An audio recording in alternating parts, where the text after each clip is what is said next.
ಸ್ನೇಹಿತರೆ, ಅಣ್ಣವರ ಅಭಿನಯದ ಕವಿರತ್ನ ಕಾಳಿದಾಸ ಅದು ಆ ಸಿನಿಮಾ ರಿಲೀಸ್ ಆಗಿ ಇವತ್ತಿಗೆ 41 ವರ್ಷ ಆಗ್ತಾಯಿದೆ.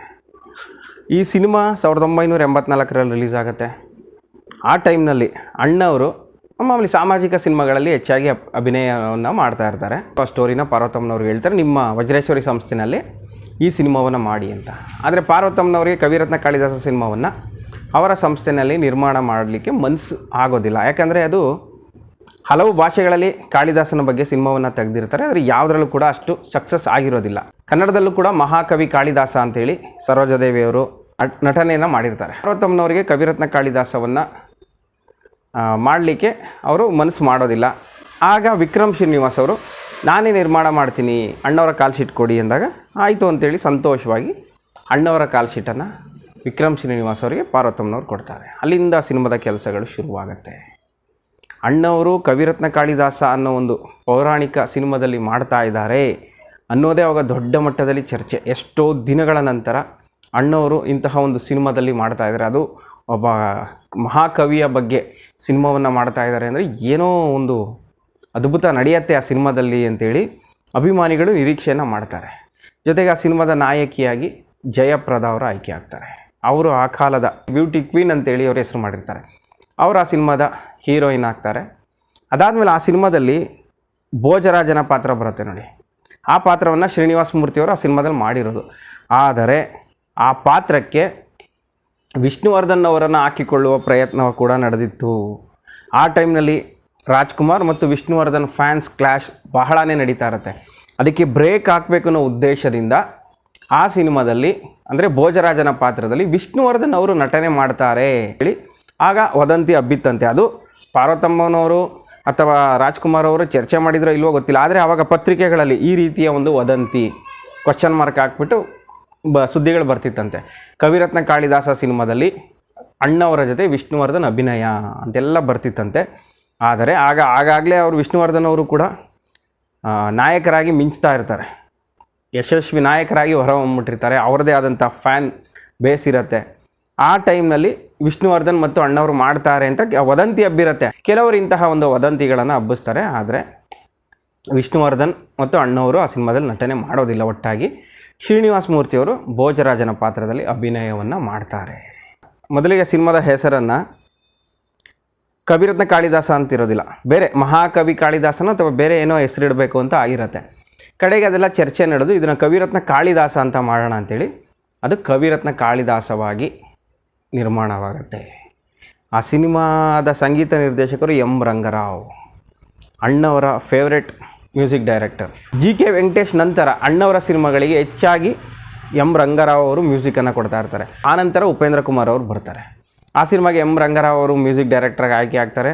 ಎಂ ರಂಗರಾವ್ ಅವರು ಅದ್ಭುತವಾದ ಟ್ಯೂನ್ಗಳನ್ನು ಕೊಟ್ಟು ಅದ್ಭುತವಾದ ಹಾಡುಗಳು ಸೃಷ್ಟಿಯಾಗಲಿಕ್ಕೆ ಕಾರಣವಾಗ್ತಾರೆ.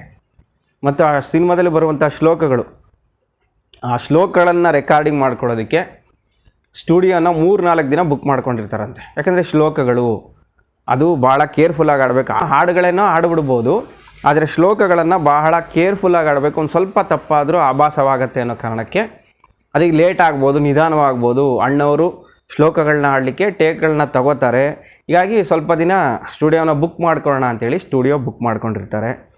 ಆದರೆ ಅಣ್ಣವರು ಏನು ಎಲ್ಲರೂ ಅಂದ್ಕೊಂಡಿದ್ರು ಲೇಟ್ ಆಗಬಹುದು ಶ್ಲೋಕಗಳನ್ನು ಹೇಳುವುದು ಅಂತ, ಆದರೆ ಅಣ್ಣವರು ಅದನ್ನು 2 ದಿನದಲ್ಲೇ ಎಲ್ಲ ಶ್ಲೋಕಗಳ ರೆಕಾರ್ಡಿಂಗನ್ನು ಮಾಡಿ ಮುಗಿಸ್ತಾರೆ.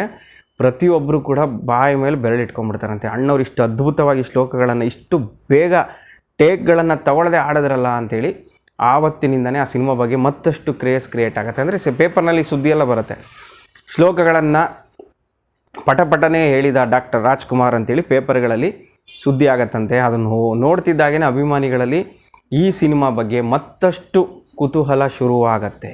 ಆ ಸಿನಿಮಾದ ಮತ್ತೊಂದು ಪ್ರಮುಖವಾದ ಅಂಶ ನಿಮಗೆ ತಿಳಿಸ್ಬೇಕು ಅಂದರೆ, ಆ ಸಿನಿಮಾದಲ್ಲಿ ಅಣ್ಣವರು ಬೀರ ಆಗಿರ್ತಾರೆ ನೋಡಿ, ಅಂದರೆ ಕುರಿ ಕಾಯುವಂತಹ ಕುರುಬ ಫಸ್ಟು.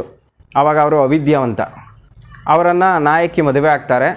ಅದಾದಮೇಲೆ ಅವರಿಗೆ ವಿದ್ಯಾಬುದ್ಧಿಯನ್ನು ಕೊಡಿಸ್ಬೇಕು ಅಂತೇಳಿ ಕಾಳಿ ಮಾತೆ ಹತ್ರ ಕರ್ಕೊಂಡು ಹೋಗ್ತಾರೆ. ಆಗ ಅಣ್ಣವ್ರಿಗೆ ಕಾಳಿ ಮಾತೆ ನಿನಗೆ ಬಂದು ಏನು ವರ ಬೇಕು ಅಂತ ಕೇಳಿದ್ರೆ ವಿದ್ಯಾಬುದ್ಧಿ ಬೇಕು ಅಂತ ಕೇಳು ಅಂತ ಹೇಳ್ಕೊಟ್ಟಿರ್ತಾರೆ. ಆ ಸೀನ್ ಬರುತ್ತೆ ನೋಡಿ. ಆವಾಗ ಅಣ್ಣವರ ನಾಲ್ಗೆ ಮೇಲೆ ಓಂ ಅಂತ ಬರೀತಾಳಲ್ಲ ಕಾಳಿ ಮಾತೆ, ಆ ಸೀನ್ ಶೂಟಿಂಗ್ ಆಗಬೇಕಾದ್ರೆ ಅಣ್ಣವರ ನಾಲಿಗೆ ಮೇಲೆ ಓಂ ಅಂತ ಬರೀತಾರಂತೆ. ಆ ಫುಲ್ ಶಾರ್ಟ್ ಮುಗಿಯೋ ತನಕ ಅಣ್ಣವರು ನಾಲಿಗೆಯನ್ನು ಚಾಚ್ಕೊಂಡು ಹೊರಗಡೆನೇ ಹಾಕ್ಕೊಂಡು ಸುಮಾರು ನಿಮಿಷಗಳ ಕಾಲ ಹೊರಗಡೆನೇ ನಾಲಿಗೆನ ಹಾಕ್ಕೊಂಡು ಕುಳ್ತಿರ್ತಾರಂತೆ. ಯಾಕಂದರೆ ಒಳಗಡೆ ಎಳ್ಕೊಂಬಿಟ್ರೆ ಉಗುಳೆಲ್ಲ ಟಚ್ ಆಗಿ ಮತ್ತೆ ಆ ಓಮ್ ಅನ್ನೋದು ಅಳಿಸೋಗುತ್ತೆ ಅನ್ನೋ ಕಾರಣಕ್ಕೆ ಅಣ್ಣವರು ನಾಲಿಗೆಯನ್ನು ಹೊರ ಚಾಚ್ಕೊಂಡೇ ಹಲವು ನಿಮಿಷಗಳ ಕಾಲ ಕೂತಿದ್ರಂತೆ. ಈ ಸಿನಿಮಾದಲ್ಲಿ ಮತ್ತಷ್ಟು ಅದ್ಭುತವಾಗಿ ಅಣ್ಣವರು ನಟನೆಯನ್ನು ಮಾಡ್ತಾರೆ. ಆ ಸಿನಿಮಾದಲ್ಲಿ ಕಾಳಿ ಮಾತೆ ಪಾರ್ಟನ್ನು ನಳಿನಿಯವರು ಮಾಡಿರುವಂಥದ್ದು. ನಳಿನಿಯವರ ಕಾಲಿಗೆ ಬಿದ್ದು ನಮಸ್ಕಾರ ಮಾಡ್ಕೋತಾರಲ್ಲ ಅಣ್ಣವರು, ಆ ಸೀನ್ ಬಂದಾಗ ನಳಿನಿಯವರು ಫಸ್ಟ್ ಒಪ್ಪಲಿಲ್ವಂತೆ. ಇಲ್ಲ ಅಪ್ಪಾಜಿಯವ್ರ ಕೈಲಿ ನಾನು ಹತ್ರ ಕಾಲೆಲ್ಲ ಬೀಳಿಸ್ಕೊಳ್ಳೋದಿಲ್ಲ ಅಂದಾಗ ಅಣ್ಣವರು ಅವ್ರಿಗೆ ಸಮಾಧಾನ ಮಾಡಿ ಹೇಳ್ತಾರಂತೆ, ಇಲ್ಲ ಈಗ ನೀವು ಕಾಳಿ, ನಾನು ನಿಮ್ಮ ಭಕ್ತ, ನಾನು ನಿಮ್ಮ ಕಾಲಿಗೆ ಬಿದ್ದಾಗ ನೀನು ಆ ರೀತಿಯೆಲ್ಲ ಅನ್ಕೋಬಾರ್ದಮ್ಮ, ಈಗ ನೀನು ಕಾಳಿ ಮಾತೆ, ನಾನೊಬ್ಬ ಸಾಮಾನ್ಯ ಮನುಷ್ಯ ಅಷ್ಟೇ, ಸಿನಿಮಾದಲ್ಲಿ ಏನೂ ಆಗಲ್ಲ ಬಾ ಅಂತೇಳಿ ಧೈರ್ಯ ತುಂಬಿ ಆ ಶಾಟನ್ನು ತೆಗಿತಾರೆ. ಅಣ್ಣವರು ನಳಿನಿಯವರ ಪಾದದ ಮೇಲೆ ತಲೆಯನ್ನು ಇಟ್ಟು ನಮಸ್ಕಾರ ಮಾಡುವಂಥದ್ದು. ಆ ಸೀನು ಅಷ್ಟೇ ಅದ್ಭುತವಾಗಿ ಮೂಡಿ ಬರುತ್ತೆ. ಆ ಸೀನು ಶೂಟಿಂಗ್ ಆದ ತಕ್ಷಣವೇ ನಳಿನಿಯವರು ಅಳೋದಕ್ಕೆ ಶುರು ಮಾಡ್ತಾರಂತೆ. ಅಣ್ಣವರು ನನ್ನ ಕಾಲಿಗೆ ಬಿದ್ದು ನಮಸ್ಕಾರ ಮಾಡ್ಕೊಂಡ್ಬಿಡ್ತಾರೆ, ಅವರ ತಲೆನ ನನ್ನ ಕಾಲ ಮೇಲೆ ಇಡ್ತಾರೆ. ಇಂತಿ ಕಣ್ಣೀರು ಸುರಿಸಿದಂತಹ ನಳಿನಿಯವರಿಗೆ ಅಣ್ಣವರೇ ಸಮಾಧಾನ ಮಾಡಿ ವಾಸ್ತವವನ್ನು ತಿಳಿಸ್ತಾರೆ. ಇದು ಶೂಟಿಂಗ್ ಅಮ್ಮ, ನೀವು ಕಾಳಿ ಮಾತೆ ಈ ಶೂಟಿಂಗ್ನಲ್ಲಿ, ನಾನು ನಿಮ್ಮ ಸೇವಕ ಭಕ್ತ, ಏನೂ ಆಗೋದಿಲ್ಲ, ಯಾವ ಪಾಪದ ಕೆಲಸನಿಲ್ಲ, ಸಮಾಧಾನ ಮಾಡ್ಕೊ ಅಂತೇಳಿ ನಳಿನಿಯವರಿಗೆ ಸಮಾಧಾನವನ್ನು ಮಾಡ್ತಾರೆ. ಅದು ಕೂಡ ಆಗೋದು ಬಹಳ ಸುದ್ದಿಯಾಗಿತ್ತಂತೆ. ಇದು ಈ ಸಿನಿಮಾ ಶೂಟಿಂಗ್ ಆಗುವಾಗ ನಡೆದಂತಹ ವಿಚಾರಗಳು. ಸಿನಿಮಾ ಶೂಟಿಂಗ್ ಆದಮೇಲೆ ಕವಿರತ್ನ ಕಾಳಿದಾಸ ರಿಲೀಸ್ ಆಗುತ್ತೆ ನೋಡಿ, ಆಗ ಏನೇನು ನಡೀತು, ಯಾವ ರೀತಿ ಪ್ರದರ್ಶನ ಆಯಿತು ಅನ್ನೋದ್ರ ಬಗ್ಗೆ ಮಾಹಿತಿಯನ್ನು ಕೊಡ್ತೀನಿ. ಅದು ನಮ್ಮ ಮೈಸೂರಿನಲ್ಲಿ ಲಿಡೋ ಗಣೇಶ ಥಿಯೇಟ್ರಿಗೆ ಬೀಳುತ್ತೆ ಮತ್ತು ವುಡ್ಲ್ಯಾಂಡ್ಸ್ ಥಿಯೇಟ್ರಿಗೆ ಮಾರ್ನಿಂಗ್ ಶೋ ಏನೋ ಬರುತ್ತೆ. ಬೆಂಗಳೂರಿನಲ್ಲಿ ಅಭಿನಯ ಮೇನ್ ಥಿಯೇಟ್ರು ಕವಿರತ್ನ ಕಾಳಿದಾಸ. ಎಲ್ಲ ಕಡೆಯೂ ದೊಡ್ಡ ದೊಡ್ಡ ಚಿತ್ರಮಂದಿರಗಳಲ್ಲೇ ರಿಲೀಸ್ ಆಗುತ್ತೆ. ಮೊದಲನೇ ದಿನ ನಮ್ಮ ತಂದೆ, ನಮ್ಮ ಅಣ್ಣಂದ್ರು ಹೇಳ್ತಾರೆ, ಜನ ಸಾಗರ ಅಂದರೆ ಯಾವ ರೀತಿ ಇತ್ತು ಅಂದರೆ, ಎಷ್ಟೋ ದಿನಗಳ ಮೇಲೆ ಅಣ್ಣವರು ಪೌರಾಣಿಕ ಸಿನಿಮಾ ಮಾಡ್ತಾಯಿದ್ದಾರಲ್ಲ, ಮತ್ತೆ ಅಭಿಮಾನಿಗಳು ಅದ್ಧೂರಿಯಾಗಿ ಕವಿರತ್ನ ಕಾಳಿದಾಸವನ್ನು ವೆಲ್ಕಮ್ ಮಾಡ್ತಾರೆ. ಮೈಸೂರು ಲೀಡೋ ಥಿಯೇಟ್ರ್ ಫುಲ್ ಗ್ಲಾಸು, ಅದು ಆ ಥಿಯೇಟ್ರ್ ಪೂರ್ತಿ. ಅವತ್ತು ಟಿಕೆಟ್ ಕೊಡೋದು ಲೇಟ್ ಆಯಿತು ಅನ್ನೋ ಕಾರಣಕ್ಕೆ ಥಿಯೇಟ್ರ್ ಮೇಲೆ ಕಲ್ಲು ಹೊಡೆದು ಗ್ಲಾಸ್ನೆಲ್ಲ ಚಿಂದಿ ಮಾಡಿಬಿಡ್ತಾರೆ, ಟಿಕೆಟ್ ಕೊಡೋದು ಲೇಟ್ ಆಗ್ತಾಯಿದೆ ಅನ್ನೋ ಕಾರಣಕ್ಕೆ. ಮೊದಲನೇ ದಿನ ಆ ರೀತಿ ಗಲಾಟೆ ಆದ ತಕ್ಷಣವೇ ಏನು ಪೊಲೀಸ್ ಪ್ರೊಟೆಕ್ಷನ್ ಇತ್ತು ಅದು ಡಬಲ್ ಪ್ರೊಟೆಕ್ಷನ್ನ ತಗೊಂಡು ಆ ಸಿನಿಮಾ ಕಲೆಕ್ಷನ್ ಸ್ವಲ್ಪ ಡೌನ್ ಆಗೋ ತನಕನೂ ಪೊಲೀಸ್ ಪ್ರೊಟೆಕ್ಷನಲ್ಲೇ ಟಿಕೆಟನ್ನು ಕೊಡ್ತಾಯಿದ್ರು ಪ್ರತಿದಿನ. ಬೆಂಗಳೂರು ಅಭಿನಯ ಥಿಯೇಟ್ರಲ್ಲಿ 30 ವಾರ ಹೋಗುತ್ತೆ, ಮೈಸೂರಿನಲ್ಲಿ ಕೂಡ ಲಿಡೋದಲ್ಲಿ 25 ವಾರ ಹೋಗುತ್ತೆ. ಹಲವು ಜಿಲ್ಲೆಗಳಲ್ಲಿ 100 ದಿನಗಳ ಪ್ರದರ್ಶನವನ್ನು ಕಾಣುತ್ತೆ. ಈ ರೀತಿ 1984ರಲ್ಲಿ ಕವಿರತ್ನ ಕಾಳಿದಾಸ ಬ್ಲಾಕ್ ಬಸ್ಟರ್ ಸಿನಿಮಾವಾಗಿ ಹೊರಹೊಮ್ಮುತ್ತೆ. ಕವಿರತ್ನ ಕಾಳಿದಾಸ ರಿಲೀಸ್ ಆದಾಗ ಚಲಿಸುವ ಮೋಡಗಳು ಕೂಡ ರಿಲೀಸ್ ಆಗಿರುತ್ತೆ. ಅದು ಆಗ 10 ವಾರ ಏನೋ ಹೋಗ್ತಾ ಇರುತ್ತೆ, 10ನೇ ವಾರ ನಡೀತಾ ಇರುತ್ತೆ. ಆ ಟೈಮ್ನಲ್ಲಿ ಕವಿರತ್ನ ಕಾಳಿದಾಸ ಸಿನಿಮಾ ರಿಲೀಸ್ ಆಗುವಂಥದ್ದು. ಸಾಮಾನ್ಯವಾಗಿ ಮೈಸೂರಿನಲ್ಲಿ ಅಣ್ಣವರ ಸಿನಿಮಾಗಳು ರಿಲೀಸ್ ಆಗ್ತಾ ಇದ್ದು ರಣಜಿತ್ ಚಿತ್ರಮಂದಿರದಲ್ಲಿ ಚಲಿಸುವ ಮೋಡಗಳು ಪ್ರದರ್ಶನ ಆಗ್ತಾ ಇರುತ್ತೆ. 10ನೇ ವಾರದಲ್ಲೂ ಕೂಡ ಅದು ಭರ್ಜರಿ ಹೌಸ್ಫುಲ್ ಆಗ್ತಾ ಇರುತ್ತೆ. ಹೀಗಾಗಿ ಅನಿವಾರ್ಯ ಕಾರಣದಿಂದ ಆ ಸಿನಿಮಾವನ್ನು ಲಿಡೋ ಚಿತ್ರಮಂದಿರದಲ್ಲಿ ಪ್ರದರ್ಶನ ಮಾಡ್ತಾರೆ. ಅಂದರೆ ಕವಿರತ್ನ ಕಾಳಿದಾಸ ಲಿಡೋ ಚಿತ್ರಮಂದಿರದಲ್ಲಿ ಕವಿರತ್ನ ಕಾಳಿದಾಸ, ರಣಜಿತ್ ಚಿತ್ರಮಂದಿರದಲ್ಲಿ ಚಲಿಸುವ ಮೋಡಗಳು, ಎರಡೂ ಕೂಡ ಹೌಸ್ಫುಲ್ಲು. ಇದು ಆಲ್ರೆಡಿ 10 ವಾರದ ಮೇಲಾಗಿರುತ್ತೆ, ಆದರೂ ಕೂಡ ಅವಾಗಲೂ ಕೂಡ ಹೌಸ್ಫುಲ್ ಆಗ್ತಾನೆ ಇರುತ್ತೆ. ಅದು ಕ್ರೌಡಾಗಿ ಹೌಸ್ಫುಲ್ ಆಗ್ತಾ ಇರುತ್ತೆ. ಆ ಟೈಮ್ನಲ್ಲಿ ಕವಿರತ್ನ ಕಾಳಿದಾಸ ಬರುತ್ತೆ, ಅಲ್ಲಂತೂ ಕೇಳೋಂಗೆಲ್ಲ ಹೊಸ ಸಿನಿಮಾ ಅಲ್ಲೂ ಅದ್ಭುತವಾಗಿ ಹೌಸ್ಫುಲ್ ಆಗ್ತಾ ಇರುತ್ತೆ. ಈ 2 ಚಿತ್ರಮಂದಿರದಲ್ಲೂ ಜನಸಾಗರ. ಆ ರೋಡೇ ಒಂದು ರೀತಿ ಬ್ಲಾಕ್ ಆಗಿಬಿಡೋದಂತೆ. ಆಗ ಅಲ್ಲಿ ಕವಿರತ್ನ ಕಾಳಿದಾಸದಲ್ಲಿ ಅಲ್ಲೂ ಕೂಡ ಜನಸುನಾಮಿ, ರಣಜಿತ್ ಚಿತ್ರಮಂದಿರದಲ್ಲಿ ಚಲಿಸುವ ಮೋಡಗಳು, ಇಲ್ಲೂ ಕೂಡ ಭರ್ಜರಿ ಜನಸಾಗರ.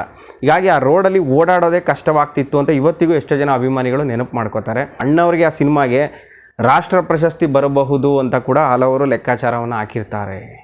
ಆದರೆ ಅಣ್ಣವ್ರಿಗೆ ಕವಿರತ್ನ ಕಾಳಿದಾಸ ಸಿನಿಮಾದಲ್ಲಿ ರಾಷ್ಟ್ರ ಪ್ರಶಸ್ತಿ ಬರೋದಿಲ್ಲ. ಅಂತಹ ಅದ್ಭುತವಾದ ನಟನೆ ಮಾಡಿದರೂ ಕೂಡ ಆ ವರ್ಷದಲ್ಲಿ ಅವರಿಗೆ ರಾಷ್ಟ್ರ ಪ್ರಶಸ್ತಿ ಬರೋದಿಲ್ಲ. ಅದನ್ನ ಇವತ್ತಿಗೂ ಕೂಡ ಎಷ್ಟೋ ಜನ ಅಭಿಮಾನಿಗಳು ನೆನಪು ಮಾಡ್ಕೋತಾರೆ. ಕವಿರತ್ನ ಕಾಳಿದಾಸದಲ್ಲಿ ಅಣ್ಣವರ ಅಭಿನಯಕ್ಕಾಗಿ ರಾಷ್ಟ್ರ ಪ್ರಶಸ್ತಿ ಕೊಡಬೇಕಿತ್ತು, ಆದರೆ ಆ ವಿಚಾರದಲ್ಲಿ ಅಣ್ಣವರಿಗೆ ಅನ್ಯಾಯ ಆಯಿತು ಅಂತಲೇ ಇವತ್ತಿಗೂ ಆಗ್ತಾರೆ. ರಾಷ್ಟ್ರ ಪ್ರಶಸ್ತಿ ಸಿಕ್ತೋ ಬಿಡ್ತೋ ಅಣ್ಣವರ ಅಭಿನಯಕ್ಕೆ, ಆದರೆ ಅಣ್ಣವರ ಅಭಿಮಾನಿಗಳ ಮನಸ್ಸಿನಲ್ಲಿ ಅವ್ರಿಗೆ ಯಾವತ್ತೋ ಒಂದು ದೊಡ್ಡ ಪ್ರಶಸ್ತಿಯನ್ನು ಕೊಟ್ಬಿಟ್ಟಿದ್ದಾರೆ. ಆ ಪ್ರಶಸ್ತಿ ಅಭಿಮಾನಿಗಳು ಕವಿರತ್ನ ಕಾಳಿದಾಸದಲ್ಲೂ ಕೊಟ್ಟರು.